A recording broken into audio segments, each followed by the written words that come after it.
नमस्कार, मैं हूँ आपकी हिंदी शिक्षिका श्रीमती रंजना सिंह। विषय हिंदी, कक्षा 8वीं, पाठ 9, अनमोल वाणी। इसमें संत कबीर जी के दोहे हैं और भक्त सूरदास के भी। संत कबीर दास का जन्म लगभग 1398 ईस्वी में उत्तर प्रदेश में हुआ था और इनकी मृत्यु लगभग 1518 ईस्वी में उत्तर प्रदेश में ही हुआ। भक्तिकालीन निर्गुण काव्यधारा के संत कबीर मानवता एवं समता के प्रबल समर्थक थे। इनकी प्रमुख कृतियां हैं साखी, सबद, रामायणी। इन तीनों का संग्रह बीजक नामक ग्रंथ में किया गया है। बच्चों, इस्लाम के अनुसार कबीर का अर्थ महान होता है। इस बात का कोई प्रमाण नहीं है कि उनके असली माता पिता कौन थे, लेकिन ऐसा माना जाता है कि उनका लालन पालन एक गरीब मुस्लिम परिवार में हुआ था। उनको नीरू और नीमा के द्वारा वाराणसी के एक छोटे नगर से पाया गया था। वाराणसी के लहरतारा में संत कबीर मठ में एक तालाब है, जहाँ नीरू और नीमा नामक एक जोड़े ने कबीर को पाया था। ये शांति और सच्ची शिक्षण की महान इमारत है, जहाँ पूरी दुनिया के संत वास्तविक शिक्षा की खातिर आते हैं। कबीर के माँ बाप बेहद गरीब और अनपढ़ थे, लेकिन उन्होंने कबीर को पूरे दिल से स्वीकार किया और खुद के व्यवसाय के बारे में शिक्षित किया। उन्होंने एक सामान्य गृहस्वामी और एक सूफी के संतुलित जीवन को जिया। दोहे की पंक्तियाँ इस प्रकार से है। जैसा भोजन खाइए तैसा ही मन होए, जैसा पानी पीजिए तैसी बानी होए। कबीर जी कहते हैं कि हम जैसा भोजन करेंगे वैसा ही हमारा मन हो जाता है। उसी प्रकार हम जैसा जल पीते हैं वैसे ही हमारी भाषा यानी वाणी हो जाती है। अर्थात सादा, शुद्ध, सात्विक आहार और पवित्र जल ग्रहण करने से हमारा मन और वाणी पवित्र होते हैं। कहने का अर्थ यह है कि खान पान का हमारे शरीर पर बहुत प्रभाव पड़ता है। ऐसी बानी बोलिए मन का आपा खोए, औरन को शीतल करे आपो शीतल होए।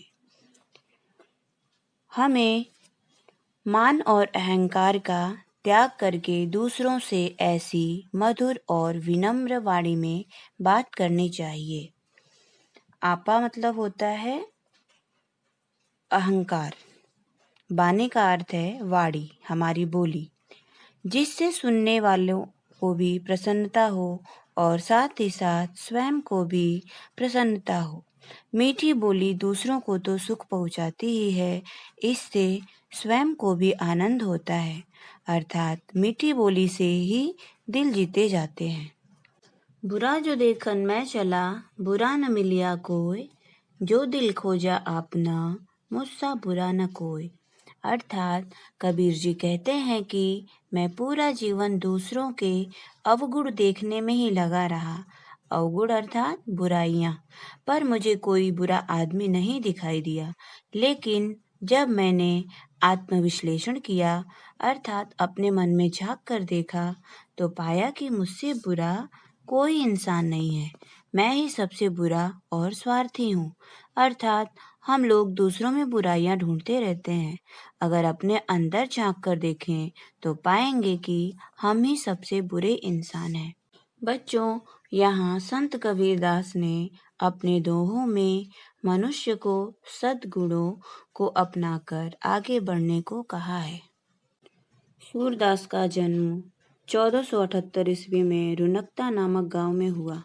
यह गांव मथुरा आगरा मार्ग के किनारे स्थित है। कुछ विद्वानों का मत है कि सूर का जन्म सीही नामक ग्राम में एक निर्धन सारस्वत ब्राह्मण परिवार में हुआ था। वह बहुत विद्वान थे। उनकी लोग आज भी चर्चा करते हैं। मथुरा के बीच गऊ घाट पर आकर रहने लगे थे। सूरदास के पिता रामदास गायक थे। सूरदास के जन्मांध होने के विषय में मतभेद है। प्रारंभ में सूरदास आगरा के समीप गऊ घाट पर रहते थे। वहीं उनकी भेंट श्री वल्लभाचार्य से हुई और वे उनके शिष्य बन गए। वल्लभाचार्य ने उनको पुष्टि मार्ग में दीक्षित करके कृष्ण लीला के पद गाने का आदेश दिया। सूरदास की मृत्यु गोवर्धन के निकट पारसौली ग्राम में सूरदास जी वात्सल्य रस के सम्राट माने जाते हैं। आपका नाम कृष्ण भक्ति धारा को प्रवाहित करने वाले कवियों में सर्वोपरि है।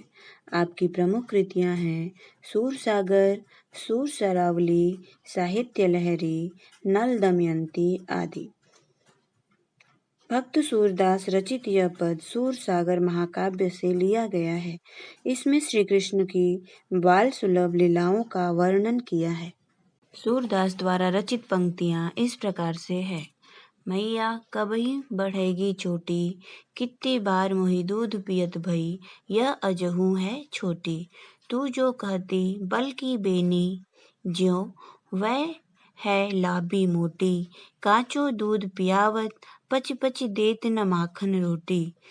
सूर श्याम चिरजीवो दो भैया, हरि हलधर की जोटी। कुछ कठिन शब्दों के अर्थ इस प्रकार से हैं। कबही का अर्थ है कब, छोटी अर्थात चुटिया, अजहू अब भी, वेनी का अर्थ है चोटी, ज्यों का अर्थ है तरह, कांचो अर्थात कच्चा, पची पची बार बार, चिरजीवों का अर्थ है लंबी आयु, दो का अर्थ है दोनों, हलधर अर्थात बलराम, जोटी मतलब जोड़ी। इन पंक्तियों का अर्थ इस प्रकार से है। बालक कृष्ण माता यशोदा से बाल सुलभ वाड़ी में पूछते हैं, माँ मेरी चोटी कब बढ़ेगी? तुम तो कहती थी कि दूध पीने से मेरी चोटी बढ़ जाएगी। मुझे दूध पीते हुए बहुत समय हो गया, पर यह आज भी छोटी की छोटी ही है। तुम तो कह रही थी कि दूध पीने से मेरी चोटी भाई बलदाऊ की चोटी की तरह खूब लंबी और मोटी हो जाएगी।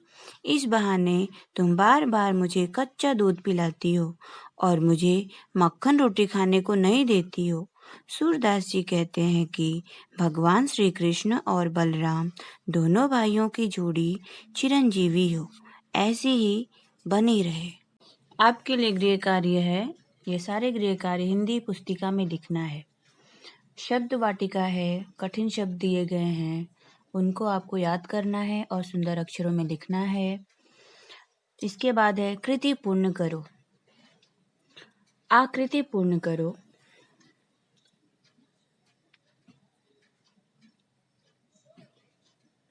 कविता में इस अर्थ में आए शब्द लिखना है आपको। चौथा प्रश्न है भोजन का प्रभाव। टिप्पणी लिखो, 15-20 लाइन लिखना है आपको। धन्यवाद।